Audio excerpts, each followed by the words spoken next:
Բարի գալուս Civilnet տաղավարում հյուրընկալել եմ Նորուժ կուսակցության վարչապետի թեկնածու Հայկ Մարությանին։ Բարև ձեզ։ Շնորհակալ եմ հրավեր ընդունելու համար, պարոն Մարության։ Սկզբից ձևի մասին, հետո բովանդակության։ Ես պարբերաբար տեսնում եմ հատկապես վերջի շրջանում դե քաղաքական իրավիճակին նվիրված եւ նախընտրական իրավիճակով պայմանավորված ձեր կարճ ռիլերը, վիդեոները, որոնք նկարում եք հիմնականում դրանց հերոսները կան պարոն Փաշինյանն է կամ քաղաքացիական պայմանագիր կուսակցության ներկայացուցիչները։ Գործող իշխանությունը, հա։ Ասացեք, խնդրեմ, ինչու եք սկսել այս տարբերակով, կարելի ասել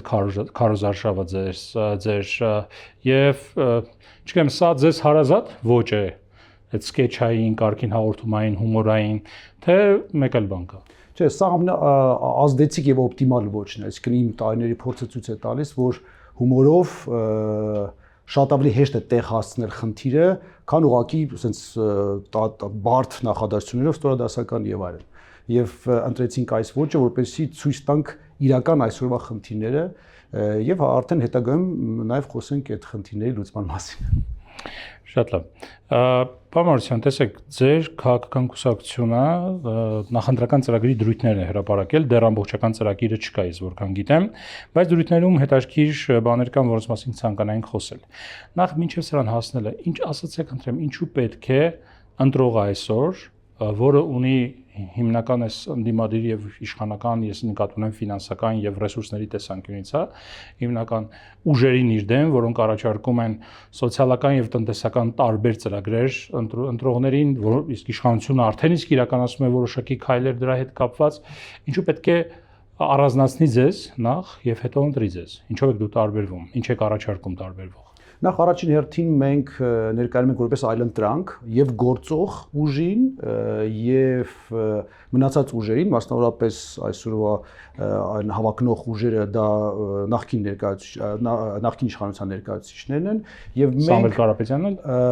Սամվել Կարապետյանը որոշակի մասով, իհարկե իր եղբայրն է եղել նախկին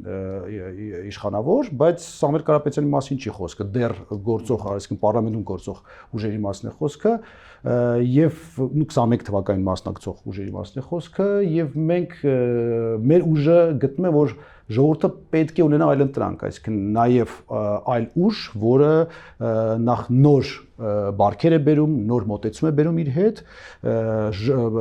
մերժում է հին բարքերն ու մոտեցումները, բայց միևնույն ժամանակ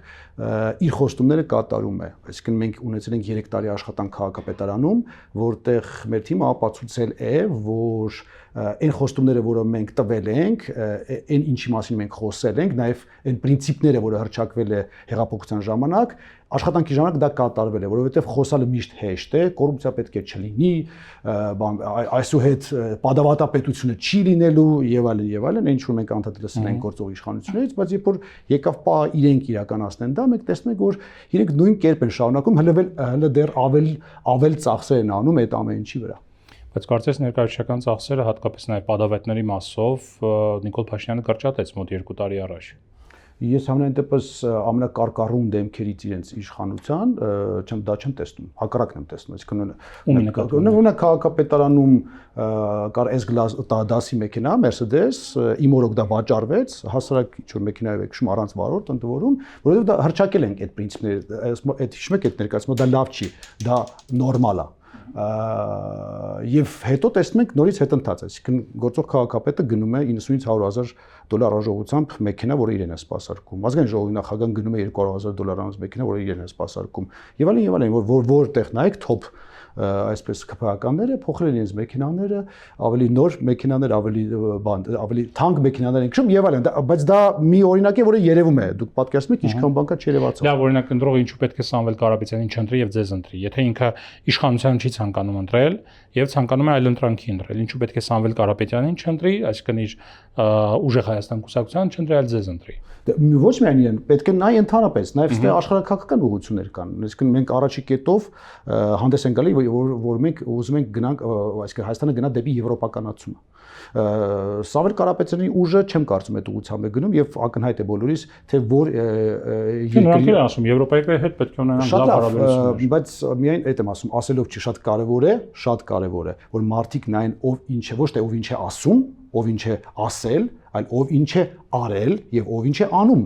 Սա ամենակարևորն է։ Իսկ դուք եվրոպական անցման ուղղությամբ ինչ եք արել։ Ամեն ինչ, ուրեմն քաղաքային իշխանությունը, եթե դուք տեսնեք մեր գործունեությունը, ինքը ամբողջական եվրոպական մոդելի ներբեռնումներ դեպի Երևան քաղաքը։ Նույնը մենք պատրաստվում ենք անել պետական մասշտաբով։ Երևան քաղաքը եվրոպական մոդելով է կառավարվում հիմա։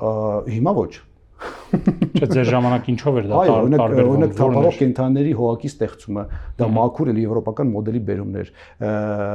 Մեր ուրեմն աղբի տեսակավորման եւ վտանգավոր աղբի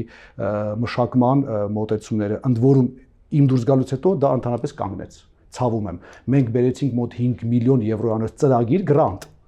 Մեր թիմը գրեց, այսինքն մեր թիմը ասած է իմ ընկերները գրեցին անվճար դա արեցին, բայց մենք սկսեցինք դա իրականացնել, հետո իմ դուրս գալուց հետո ամեն ինչը կանգնեց։ Այնինչ այսօր արդեն դուք կարողանայիք ձեր մարտկոցները կամ այս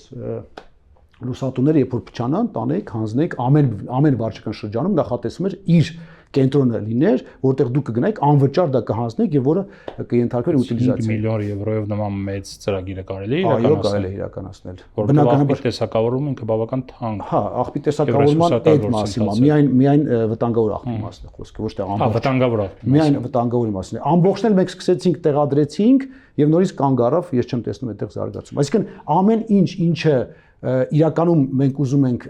տանել այս ուղղությամբ, այսինքն լավ կարճ բացեմ, քանի որ այդ կետից խոսեցինք, եվրոպականացումը sense բարերով չի, էլի դա միայն վիզայի ազատականացումը չի։ Իրական եվրոպականացումը դա խորը process-ներ, որը պետքա կատարել։ Դա մեծ աշխատանք է, որը պետքա իրականացնենք, հա։ Եվ մենք քաղաքապետանում այդ աշխատանքները, որոնք չեն երևում։ Ես հասկանում եմ ինչի չեն անում այսօրվա քաղաքային իշխանությունը, որովհետև դա աշխատանք է, որը չի երևալու։ Հələ դեռ ավելին դու քաղաքացու ստիպելու ես, ասես, եղբայր, որ դու գնում ես ամեն ինչը գցում ես մի տեղ, հիմա չի կարելի դա գցել։ Հիմա ուրեմն քո մարտկոցը առանձին գցես, լուսատուն առանձին գցես, շինաղբը առանձին գցես, մնացածը առանձին գցես։ Մի խոսքով։ Հա, վերադառնալով խորհրդարանական ընտրություններին, տեսեք, երբ դուք գնաք օրինակ հանդիպեք քաղաքացիներին եւ բացատրեք նրանց, որ ինչու է կարեւոր եւ շահեկան ձեզ ընտրելը, օրինակ քաղաքացիները կարող են հարցնել Պարմարության, բայց ձեր շանսերը որքան է, որ մենք ձեզ ընտրենք, օրինակ, հա, որովհետեւ նույն սոցիոլոգիական հարցումները, որ նայում ենք, ձեր կուսակցությունը կամ չկա, կամ շատ ցածր դիրքերում է։ Այդ սոցիոլոգիական IRA-ի հարցումը կարող ենք նայել միջազգային հունվարին է արվել, միջազգային հանրապետական։ Ես կզարմանայի անգամ, որովհետեւ ոչ հայտարարել էինք մենք, ոչ էլ դեռ նախատեսական ժամանակ այլ կուսակցություններ էլ չէին հայտարարել, բայց իրենք կային։ Եվ լիդերներ էին այնտեղ, էլի։ Գործող իշխանությունը, գործող դիմությունը եւ հայտարարած։ Եթե քաղաքական օրակարգում կաք, ձեզ պետք է նկատեն։ Ամեն դեպքում ու ձեզ օրինակ հարցնեն, նախ ինչու պետք է ձեզ ընտրենք, որովհետեւ շանսերը ըստ հարցումների քիչ են, եւ երկրորդը ովքեր են օրինակ ձեր, եթե հանկարծ ընտրվեք, ձեր ապագա կաբինետի անդամները, օրինակ չեն, ձեր պաշտպանության նախարարն ով է, ձեր արտաքին գործերի նախարարն ով է, դուք ունեք այդ կադրային բազան։ Շատ շնորհակալ եմ, ինչ արդյոք մենք անցողիկ շեմ ունենք թե չէ, դա ես մաթեմատիկա եմ սիրում։ Եղել են վերջին ընտրությունները Երևանում մենք երկրորդ ուժն ենք, հա, առաջին ընդդիմադիր ուժը եւ երկրորդ ուժը գործող իշխանությունից հետո։ Սա այն ինչ որ թվերը ունենք։ Ցույց է տալիս նաև փաստերը եւ ընդհանրապես մեր կյանքը ցույց է տալիս, որ այս բոլոր հարցումները վերջում եւ ընտրությունների արդյունքները բացարձակ իրար հետ ոչ մի կապ չեն ունենում։ Դա այդպես է, ինչ ուզում եք արեք։ Բայց դա չի կարևորը։ Կարևորը, որ նախ եթե մենք վստահ չլինեինք, որ մենք առնվազն անցնում ենք շեմը, այսինքն մենք ստեղ ունենք պրոգրամ մինիմում եւ պրոգրամ մաքսիմում։ Մեր պրոգրամ մաքսիմում բնականաբար իշխանափոխություն է, կազմել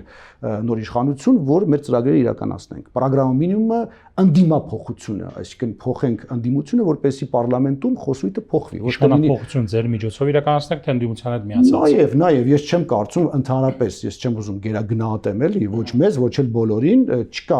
այնպիսի ուժ այսօր նաեւ ներառյալ քաղաքացիական պայմանագիր կուսակցությունը, որը մեկ անձնակ կարողանա կառավարություն կազմել։ Ես չեմ կարծում այդպես։ Ուստի իրենք պետք է ինչ-որ մի բան անեն, բոլորը։ Եվ պարլամենտարիզմը հենց դրա մասին է, կոալիցիաների մասին է, պայմանավորվածությունների մասին է, իրար հետ աշխատելու մասին է։ Եթե մենք պարլամենտարիզմ ենք կառուցում, եթե մենք ուզում ենք, որ դա լինի, ճիշտ ասած Հայաստանը մի քիչ այս պայն դժվար է պատկերացնել դա, բայց հիմա կարգը այդպես է։ Հիմա դրանք վերադառնանք։ Դրանք կվերադառնանք։ Հա, Ձեր կաբինետում ովքեր Այսինքն մուտք գործելու մասին ասեցի, այսինքն մենք առնվազն մենք նպատակ ունենք փոխելու խոսույթը, հա, ընդդիմություն, իշխանություն խոսույթը պետք է փոխվի, այդ պիտակավորումները պետք է վերջանան, որ բոշա փչացած այս բանը, օղակը պետք է հանվի պարլամենտից եւ քաղաքական խոսք բերվի, ծրագրեր բերվեն, քննարկում բերվի, որ հետարքիր է ժողովրդին։ Սա այսպես կապված ձեր կադրային բազայի հետ ես սրան բազմիցս անդրադարձել եմ, ես կարծում եմ, որ չկա Հայաստանում որևիցե մի կուսակցություն, որը կարող է ամբողջությամբ փակել բոլոր կադրերը, ես դա այդ համոզմունքը ունեմ, ասեմ ավելին, մենք մեր բնակչությունը 3 միլիոն է եւ այստեղ առանց օգտագործելու ընդհանուր բազան, այսինքն ընդհանուր կարողությունները ամբողջ բնակչության հնարավոր չէ կաբինետ կազմել։ Այսինքն մեր կուսակցությունը ունի այդ որոշումը, որ եթե մենք կաբինետ կազմելիս լինենք, մենք պետք է օգտվենք մեր ժողովրդի բոլոր բարիքներից, այսինքն եւ կուսակցական, այլ կուսակցությունների ներկայացուցիչներ, որոնք ունակ են, որոնք իսկապես լավ աշխատող են, կարող են ներգրաված լինել եւ բնականաբար ընդհանրապես պետական համակարգի հետ ոչ մի կապ չունեցող մասնագետներ։ Այսինքն այստեղ մեր մոտեցումը օրինակ ձեզ պետք է պաշտպանության նախարար նշանակել կամ արտաքին գործերի նախարար, ինչ պետք է անեք, բաց քոլ պետք է հայտարարեք, որ մարդիկ ռեզյումեով գանդի մեն եւ իրենց ոչ, մենք պատկերացում ունենք թե այդ մարդիկ ովքեր են լինելու, շատ-շատերը նաև համակարգում չեն այս պահին կամ կարող է առաջ համակարգում են կամ հիմա անգամ համակարգում են, բայց իրենց տեղում չեն, մենք պատկերացում ունենք ով որտեղը պետք է զբաղեցնել։ Ես չեմ կարող անուններ չեմ կարող տալ, որովհետև գործող եթե մարդ կա, որը հիմա աշխատում է իրան ուղակի կհանեն աշխատանքից, իսկ եթե չգործող մարդիկ կան, որոնց հետ մենք անգամ մասնավոր խոսակցություններ ենք ունեցել եւ խնդրանք եղել, խնդրում ենք մեր անունները չտակ, որովհետեւ բոլոր պոտենցիալ նախարարների, այո, այդպես են։ Մենք շատ մարդկանց հետ ենք զրուցել, մարդիկ ովքեր մասնագետներ են ունեն այսօր իրանց ֆիրմաները թեկուզ կամ պետական համակարգում են աշխատում, իրենց միակ խնդրանքը, որ մինչև ընտրությունները մեր անունները չհայտնել։ Դա իրապես այդպես է։ Չգիտեմ, ընդհանրապես պատասխանատու եւ հաշվետու քաղաքականությունը ենթադրում է նաեւ թափանցիկություն։ Մարդիկ պետք է իմանան դուք վաղը մյուս օր ում հետ եք գալիս իշխանության։ Մասնագետների։ Այսինքն մարդիկ չեն լինելու մեր ընկերները, բարեկամները, հորեղբոր տղաները, մարդիկ են լինելու, որոնք հայտնի են հանրությանը եւ որոնք ամեն մեկ իր ոլորտում շատ ուժեղ արդյունքների հասել։ Շատ լավ, պարոն Մարության, քանի որ ասացիք, որևէ մեկը չկա քաղաքական դաշտում հիմա ուժերից, որ կարողանա միանձնյա եւ միահայցային իշխանություն ձևավորել այս հունիսի 7-ի ընտրությունների արդյունքում, այդ դեպքում, եթե իշխանություն չի ստանում մեծամասնություն, ընդդիմությունն է ունենում տարբեր կտորներով մեծամասնություն եւ հարց է առաջանալու ով ում է միանալու եւ ինչպես է ձևավորվելու այդ կոալիցիոն իշխանությունը, դուք այստեղ ինչ պոտենցիալ գործընկերներ եք ձեզ տեսնում ընդդիմության դաշտում, որովհետև խոսում ենք նաև ընդդիմափոխության մասին, հա, օրինակ, չգիտեմ, Հզոր Հայաստանը, որը հավանաբար կլինի պարլամենտում, Ռոբերտ Քոչարյանը, որը գուցե լինի իր ֆրակցիան պարլամենտում, հա, դուք իրենց այդ ճանապարհ կանցնեք, թե ունեք կարմիր գծեր, որոնցից այն կողմ չեք անցնի, այսինքն քաղաքական բարոյական որոշակի կարմիր գծեր կան ձեզ մոտ։ Բնականաբար կարմիր գծեր կան, այդ կարմիր գծերը մենք բազմիցս հայտարարել ենք, եւս մեկ անգամ չեմ մալարի կհայտարարեմ, մենք չենք կարող ճանապարհ անցնել քաղաքացիական պայմանագիր կուսակցության հետ, մասնավորապես վարչապետ, որպես վարչապետի տեխնացու Նիկոլ Փաշինյանն է, եթե իրենց մոտ, եւ բնականաբար Ռոբերտ Քոչարյանի Հայաստան դաշինքի հետ եւ մասնավորապես եթե Ռոբերտ Քոչարյանը իրենց վարչապետի տեխնացուն է։ Սա մեր կարմիր գծերն են, այստեղ շատ պարզ է եւ մենք ոչ թե Իսկ Սամվել Կարապետյանի հեսա կանրադառնամ, սա այն կարմիր գծերն են, որը դեռ ասում եմ, որը վստահ մենք գիտենք, որ չեն կարող։ Իսկ Հայաստան դաշինքի հետ ոչ մի կերպ չեք համագործակցի, որպեսզի իշխանափոխություն տեղի ունենա։ Այսինքն եթե իրենց տեխնացուն Ռոբերտ Քոչարյանն է, ոչ։ Հա, եթե տեխնացուն այլ մարդ է, ամեն ինչ կարելի է քննարկել։ Հասկացա։ Հա, որովհետև շատ կարևոր է մարդիկ ինչպես են մոտենում հարցին, բայց ես չեմ կարծում ընդհանրապես որ Հայաստան դաշինքը կարող է չի բան չես, բայց իրենք շեմը հաղթարելու լրջագույն խնդիր ունեն։ Չէ, սա հիպոթետիկ պատկերացում։ Առանց նեղանալու, հա, եւ չեմ կարծում որ իրենք կլինեն այն ուժը, որը կազմելու է այդ այսինքն լոկոմոտիվն է լինելու այդ անդիմադիր ուժերի, դրա համար այդտեղ մենք կարող ենք եւ չմտնել, դրա համար այդ կարմիր գծերը հստակ նշված է, որ մենք այդ երկուսի հետ չենք համագործակցում։ Ինչու՞։ Բացատրությունը շատ պարզ է, ոչ թե մենք ինչ որ սիրուն աչքերի համար կամ լավ մազերի սանրվածքի, այլ ԿՊ-ի հետ անցել են 3 տարի աշխատանք, տեսել ենք որ այն ինչ որ իրանք հայտարարում են իրենց ծրագրերում, հետո սկսում են շեղվել իրենց ծրագրերից եւ չեն իրականացնում, իմաստ չկա, այսինքն ես այդ փորձը արդեն ունեմ, հիմա էլ չեն կարողանա մեր ծրագրերը իրականացնել, իսկ Քոչարյանի աշխատելավոճը մենք 10 տարի տեսել ենք եւ երկար պայքարել ենք այդ աշխատելավոճի հետ, որը իր հետ բերել է կոռուպցիա, թալան, այսինքն մեջ անել եւ այլն։ Այս թիմի հետ պատրաստ եք։ Թիմի հետ ոչ թե թիմի հետ, եթե ընդհանուր մեծ կոալիցիա է ստեղծվում, ոչ թե իրենք են լոկոմոտիվը։ Չէ, ինչ տարբերություն թիմը թե Քոչարյանը, որովհետև եթե Քոչարյանին մեղադրում եք այդ կոռուպցիայի թալանի մեջ, եթե իրենք են լոկոմոտիվը, կապ չունի։ Հա, իրենք են լոկոմոտիվը, ոչ մի դեպքում։ Հա, բնականաբար, միգուցե ես սխալ ասեցի, իրար չհասկացամ, չէ, եթե լոկոմոտիվը իրենք են, դրա համար եմ ասում, եւ եթե լոկոմոտիվը եթե լոկոմոտիվը իրենք են, Քոչարյանն են, բնականաբար իրենց հետ ոչ մի համագործակցություն լինել չի կարող։ Սամվել Կարապետյանի հետ կապված ես մեր ինտերվյուի սկզբից էլ նշեցի, որ մենք ամենամեծ խնդիրը, որը իրենց հետ ունենք, սա իրենց ուղղվածությունն է։ Հիմա չգիտեմ ով ինչ է ասում։ Աշխարհակահաղական, այո, մենք հստակ տեսնում ենք մեր պետությունը Եվրոպայի ուղղությամբ զարգացման որպես ուղի։ Իրենք դա այդպես չեն տեսնում։ Չգիտեմ ինչ են ասում, բայց ես այսինքն մենք գիտենք դրա մասին, լավ, այսպես ասեմ։ Այստեղ լուրջ խնդիր կա։ Եթե իրենք պատրաստ լինեն այդ իրենց գլխավոր մասը զիջելու, որովհետև կոալիցիան սա ինքնին բան չի, ոչ իշխանափոխությունը, ոչ է կոալիցիան, սա ինչ որ ինքնանպատակ չի։ Եթե մենք գալիս ենք եւ ուզում ենք ձևավորենք կառավարություն, այստեղ ամենակարևոր բանը մեզ համար մեր ծրագրերի իրականացումն է։ Մեր ծրագրերի համար է մեր ընտրողը ձայն տալու։ Մենք ծրագրում հստակ կետեր ունենք։ Հեսա քննարկենք կարծում։ Հիմա այս կետերը իրականացնելու համար ենք մենք գալիս։ Ոչ թե ուղակի գալիս ենք, որ այնտեղ հարմար է կամ չգիտեմ, տաք է կամ ցուրտ է։ Զուտ հանուն իշխանափոխության չեք գալիս։ Այո, մենք ուզում ենք իրականացնել մեր ծրագրերը։ Եվ եթե մեր ծրագրերը պետքա չիրականանան, կներեք քանի կոպեկի արժեք ունի այդ ամեն ինչ այդ կոալիցիաները եւ այլն։ Իսկ ամենագլխավոր կետը առաջին կետով գալիս է եվրոպականացում։ Եթե այս կետը չի իրականանալու, եթե մենք պետք է գավառացման ճանապարհով գնանք, հա, բնականաբար մենք չենք կազմելու այդ կոալիցիան, չենք գնալու այդ ճանապարհով։ Իսկ օրինակ ձեզ ինչ պետք է ասի Սամվել Կարապետյանը, որ համոզի, որ հուշագիր է ստեղծում, որ մենք այս մի կետը իրանք զիջում են եւ մենք այս ճանապարհով ենք գնում։ Իսկ Հայաստանը հայտարարում է, որ գնում է եվրոպականացման դեպի։ Այո, մնացած մասերով կարելի է բանակցել հիմա 300,000 աշխատատեղ, թե հասկացա 500,000 աշխատատեղ։ Լավ։ Պարոն, տեսեք, դուք նոր խոսեցիք նրա մասին, որ առնվազն ծրագրում եք ընդդիմափոխություն Հայաստանում։ Չէ, մինչև դրա գալ Սամվել Կարապետյանի վերաբերյալ եւս մեկ հարց։ Տեսեք, դուք ասում եք գլխավոր խնդիրը ձեզ համար իրենց աշխարհակահաղական ուղղվածությունն է։ Պատկերացնենք մի բան, որ Սամվել Կարապետյանից ուժը ամենամեծ ընդդիմադիր ուժը կլինի պարլամենտում, ձերը, չգիտեմ, մի փոքր ավելի փոքր, մյուսներին եւ այլ եւ խնդիր կառաջանա, պարզ է, ով լինում է ամենամեծ ֆրակցիան, այդ ֆրակցիայի ներկայացուցիչն պետք է լինի հավանաբար վարչապետի տեխնացուն, որին պետք է ընդդիմությունը միացյալ ուժերով ընտրի վարչապետ, հա։ Եվ ուժեղ Հայաստանը հայտարարում է, որ իրենց վարչապետի տեխնացուն Սամվել Կարապետյանն է, որը այս պահին սահմանադրությամբ չունի այդ հնարավորությունները։ Եվ իրենք ասում են գանք իշխանության, կփոխենք սահմանադրությունը, ինքը կդառնա վարչապետ։ Ձեզ համար առանց մեզ։ Ձեզ համար դա եմ ուզում հարցնել։ Այսինքն սահմանադրության այդ մեկ հոգու ձեզ համար խնդիր չի, որ մեկ հոգու համար սահմանադրություն փոխել, որ ինքը դառնա վարչապետ։ Բնականաբար կդրեք հարցի։ Այսինքն այդ դեպքում էլ կոալիցիա չի կայանա։ Այո, մենք մեր պայմաններից մեկը այդպես լինել, որ մեկ հոգու համար չի կարելի փոխել սահմանադրություն։ Մեզ համար դա անընդունելի է։ Կարող է լինել ուրիշ մարդ վարչապետ, բայց որ Սամվել Կարապետյանը քննարկի, կարող է քննարկվել թեկնածուն։ Այն 500,000 աշխատատեղի հետ մեկ։ Այդ կետերի հետ մեկտեղ։ Լավ։ Պարոն, տեսեք, դուք ասում եք ձեր ծրագրում մինիմումը կամ մինիմում ծրագիրը ընդդիմափոխությունն է, որպեսզի այս նաև փոշափչացած դիսկուրսը վերանա։ Այս հարցը մի քանի անգամ ձեզ տվել եմ, բայց չեմ կարող չտալ այս հարցը։ Դուք ձեր մեղքը չեք զգում այս փոշափչացած դիսկուրսի որպես հայր հիմնադիր, երբ որ հայտարարեցիք որպես սկեչի ստեղծող, սկեչի չէ, հետո երբ որ դուք արդեն քաղաքապետի տեխնացու էիք կամ նոր էիք պատրաստվում տեխնացու դառնալ եւ հայտարարեցիք նրա մասին, որ Հայաստանում սևերի եւ սպիտակների պայքար է։ Դրանից հետո փոշափչացածը դա դասական, այսպես պոլարիզացիայի բևեռացվածության հետևանք է կամ արդյունք է, ինչպես ուզում եք ասել, դուք ձեր մեղքը չեք տեսնում այդտեղ։ Բացարձակ չեմ տեսնում եւ դա պոլարիզացիայի արդյունք չի փոշափչացածը։ Փոշափչացածը դա քաղաքական խոսքի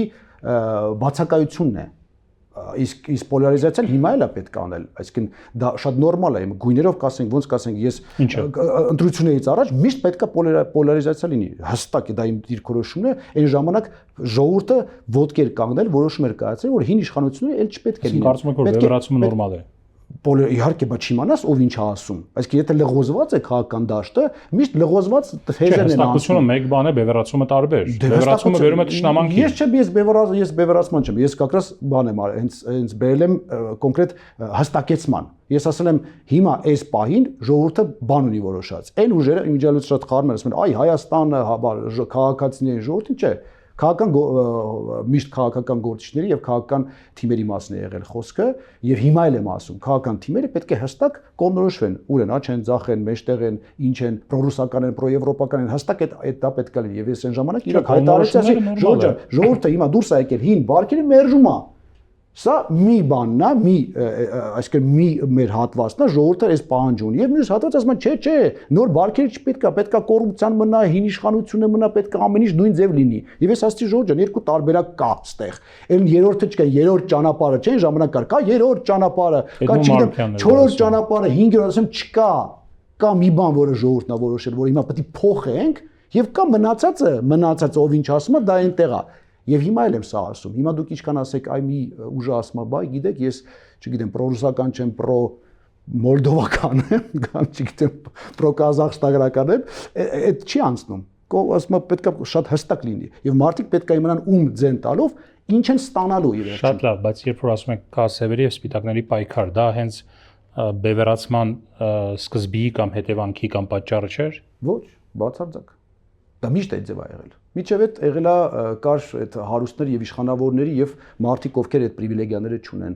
այդպիսի մի բան։ Անդադ այդ բաժանումը եղել է։ Կարծում եք որ խնդիր չեք տեսնում։ Բացարձակ չեմ տեսնում եւ հակառակ ասում որ ամեն ընտրությունից առաջ այդ հստակեցումը պետք է դրվի։ Եվ ժողովուրդը պետք է ավելի քրիտիկական, այո, չէ, ես կարծում եմ դա բյուրեղացման մասն ենք խոսում, էլի։ Լավ։ Պարոն Մարությյան, տեսեք, Ձեր կուսակցության հայտարարած ծրագրային դրույթներից խոսենք մի քանիսից առաջին դրույթը եվրոպականացում եվրոպական ընդհանուր 7 դրույթ է ընդհանուր մոտ մի 50 կետ է մեզ մոտ չէ կոնկրետ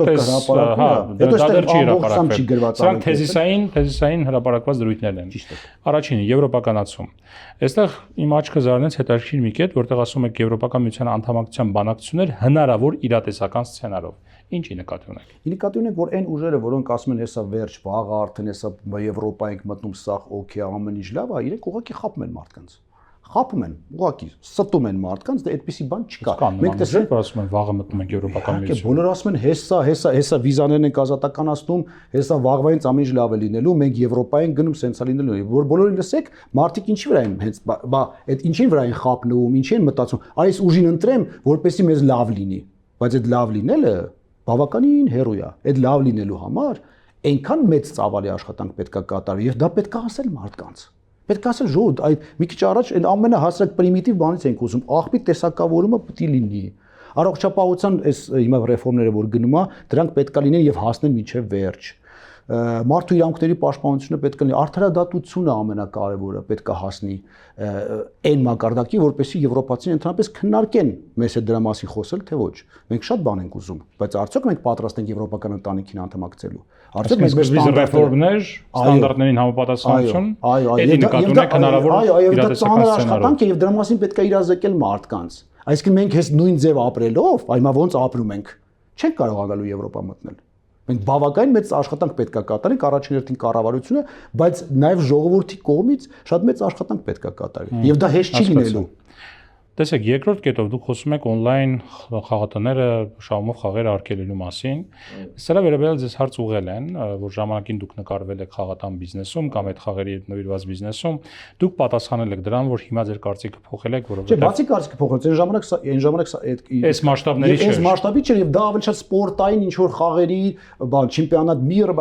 աշխարհի, չէ, այսինքն սա ինչ ունի, որ մարդիկ պետքա դուրս գային, գնային տնից, այդ խաղը նայելով, խաղադրույք, դա ինչ որ sense բան էր։ Իսկ հիմա այս ամեն ինչը խնդիրը ինչու՞ն է, ինչին հենց ասում on-line, որովհետև խնդիրը այսօր բերել են տուն, այսինքն ամեն մեկի տուն են բերել, մարդը կարա տանը կներեք զուգանում նստած այդ խաղադրույքը կատարի, ուսանողը կարա ինստիտուտում, այսինքն որտեղ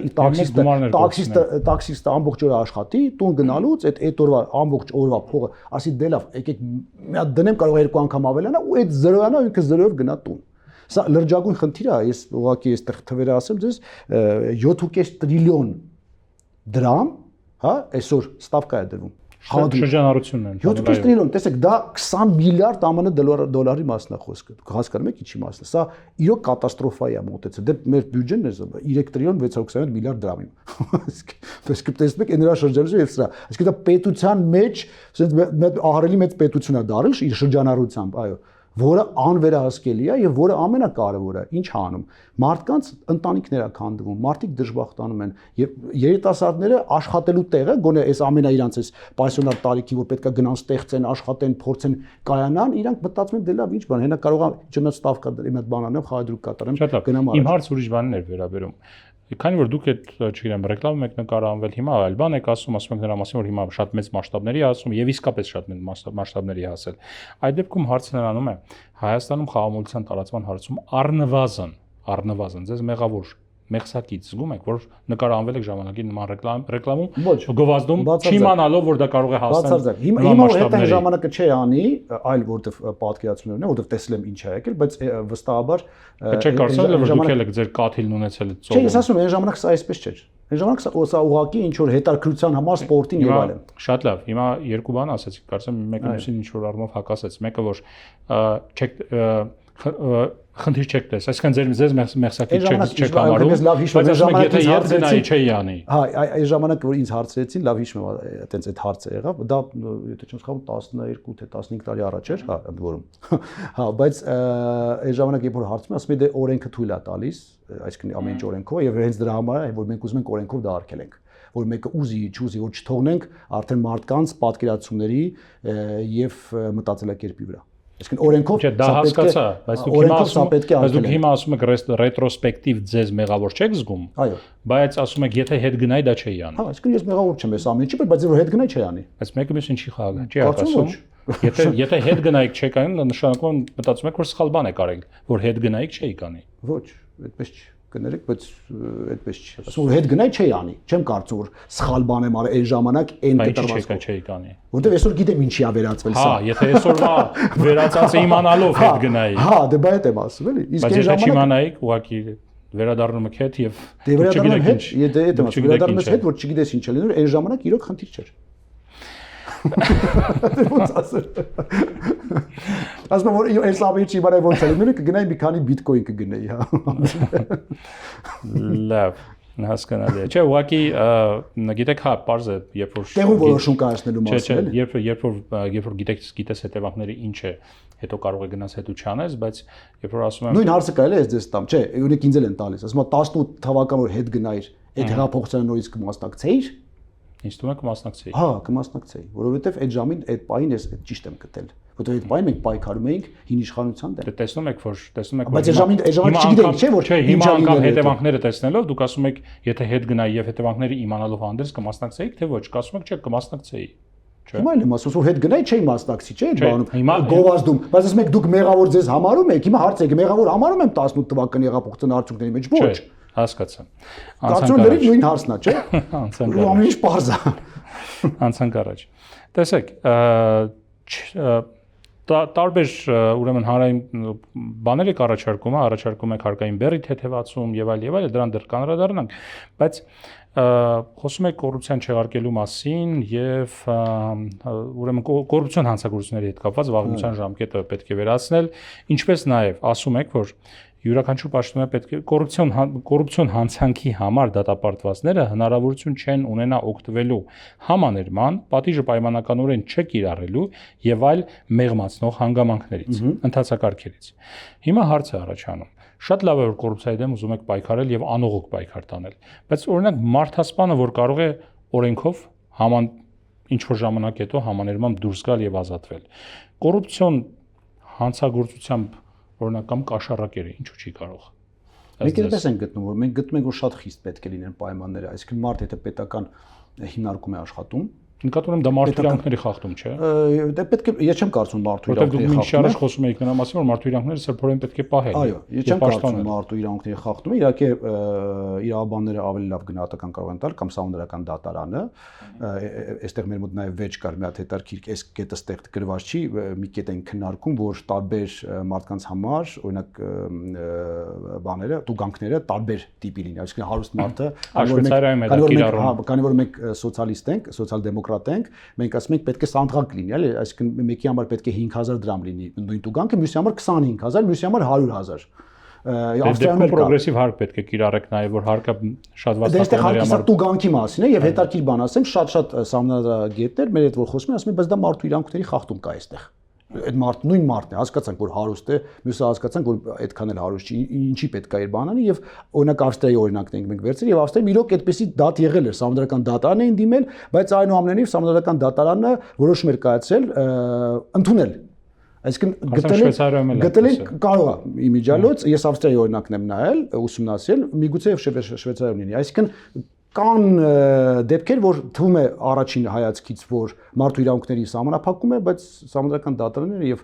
սահմանադրագետները քննարկում են կապված կոռուպցիայի դեմ պայքարի հետ կապված չէ կարծում որ առհասարակ ոչ թե պատժի խստությունն է այս առումով շատ հանցագործությունների դեմ պայքարի տեսանկյունից պատժի խստությունը է երաշխիքը որ այդ կոռուպցիան կնվազի կամ չի նվազի այլ պատժի անխուսափելիությունը այսինքն բրավո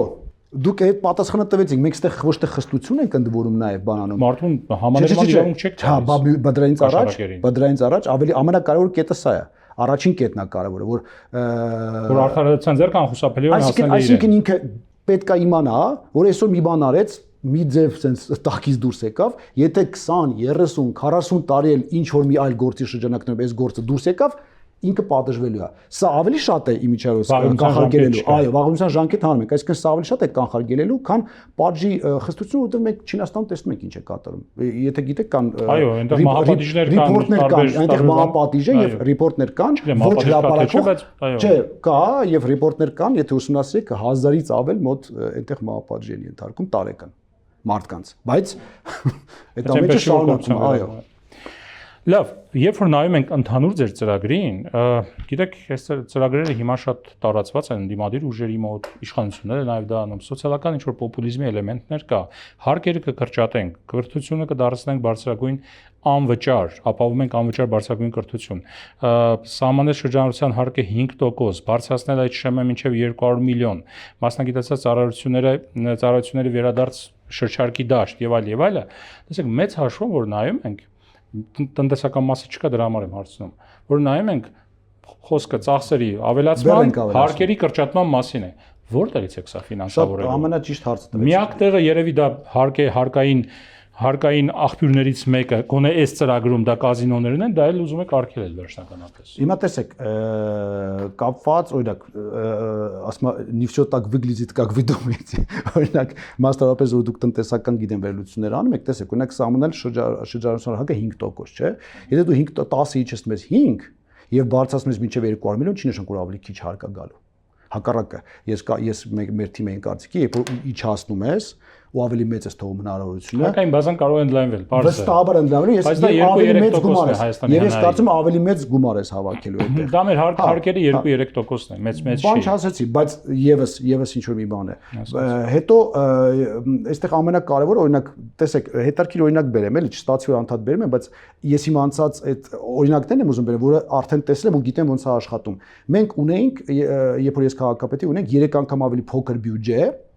ուղի 3 անգամ քան հիմա է մոտարապես կամ լավ ասած ասեմ քան հիմա է բայց մենք ավելի շատ բան ենք իրականում անում քան հիմա ինչու որովհետև գումարի մեծությունը եւ շատությունը չի նշանակում ճիշտ ծախսել այսինքն հիմա օրինակ շատ մեծ գումարներ են ծախսում ասում խինդ եւ ծիծաղի եւ քեֆ ուրախությունների վրա վատ բան չի բայց ես կարծում եմ բավականին մեծ տող է եւ այդ տողը կարելի է կրճատել եւ այսպես կարելի է գնալ կրճատելով այսինքն այստեղ կարևորը տողերի